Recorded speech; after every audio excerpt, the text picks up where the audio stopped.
Tangiwat mo madar, big video na mic.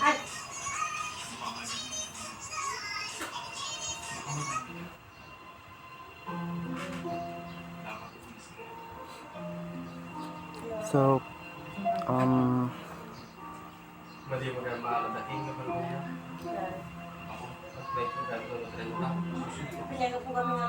personal identification techniques, layer 2, may 30 definition of terms.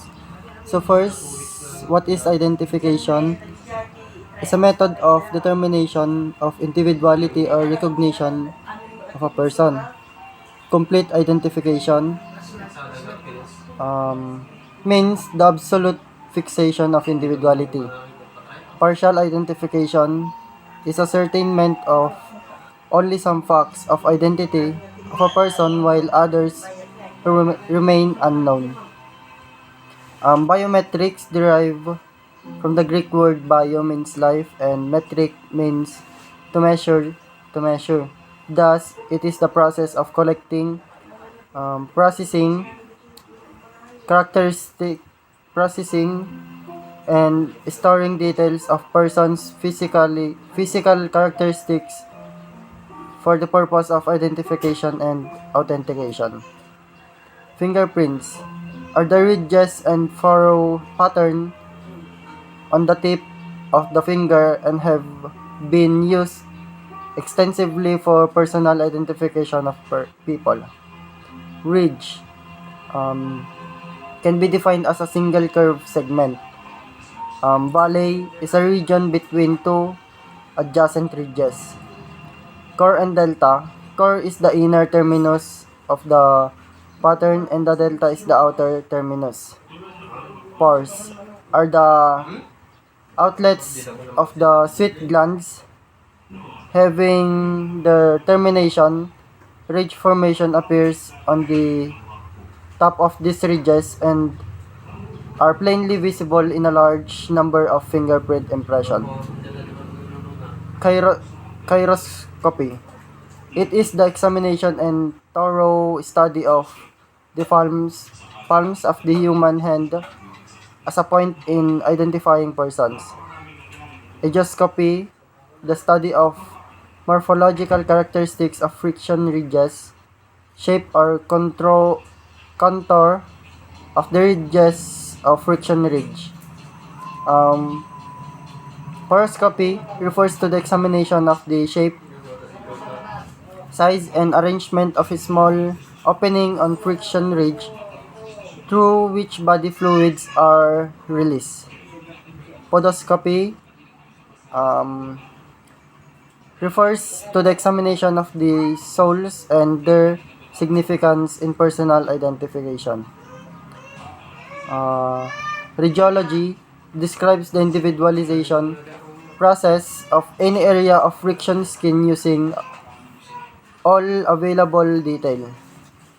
Dactylography is the scientific study of fingerprint as means of identification.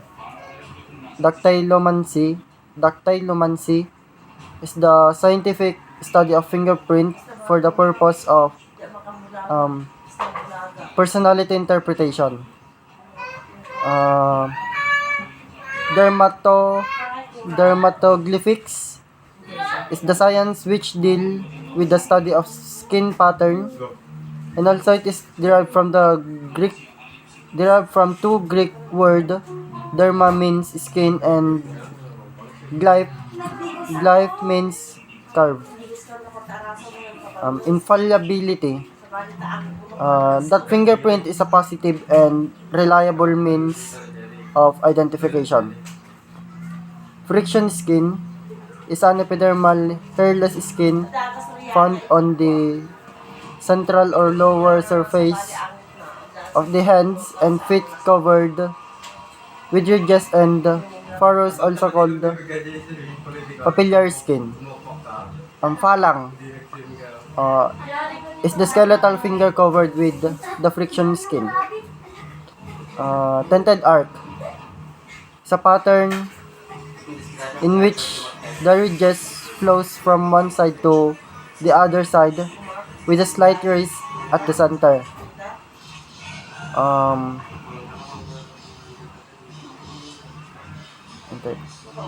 Plain art is a type of pattern having either an angle, a cross, or an incomplete loop form. Plain whirl. At least one circuiting ridge is touched or crossed by the imaginary line traversing between two deltas. Central pocket loop whirl. No circuiting ridge within the pattern area is touched or crossed by an imaginary line drawn between the two deltas. Ridge dot refers to a ridge formation in the form of a dot or period. Bifurcation is a ridge formation in which a single ridge splits or divides into two or more ridges. It resembles a fork shape like Y. Converging ridge. Two ridges that meets at a certain point. Diverging ridge. Two ridges that spread apart. Enclosure or lake ridge. A single ridge that divides into two but not remain open and meet at a certain point to form original single ridge. Ending ridge. It refers to an abrupt end of a ridge. Type lines. It's a diverging ridge that tends to surround the pattern area and serves as a basis boundary of fingerprint impression.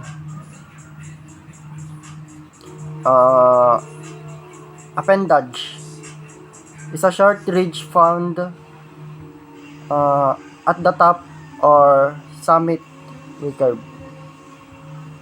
Pattern area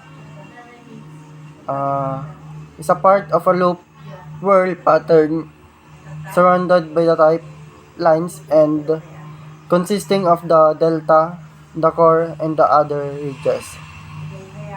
Recurving ridge. A single ridge that curves back to the direction where it started. A sufficient recurve. A recurving ridge which is completed with each should and free from any appendage. The rod or bar is a sort of long ridge found inside the recurve and directed towards the core. Obstruction ridge is a short ridge found inside the recurve which blocks the inner line of flow towards the core. Delta, also called the outer terminus, it is a point along a ridge formation found at the center or near the center of the diverging type lines. Core, also known as the heart of the inner terminus, it is usually found at the center or innermost recurve. Rolled impression or fingerprint impression taken individually by rolling each finger from one side to the other side and from tip to the end of the first joint. Plain impression or impression made by simultaneously pressing the finger to the card. Use as a reference to classification. So yun lang po, sir.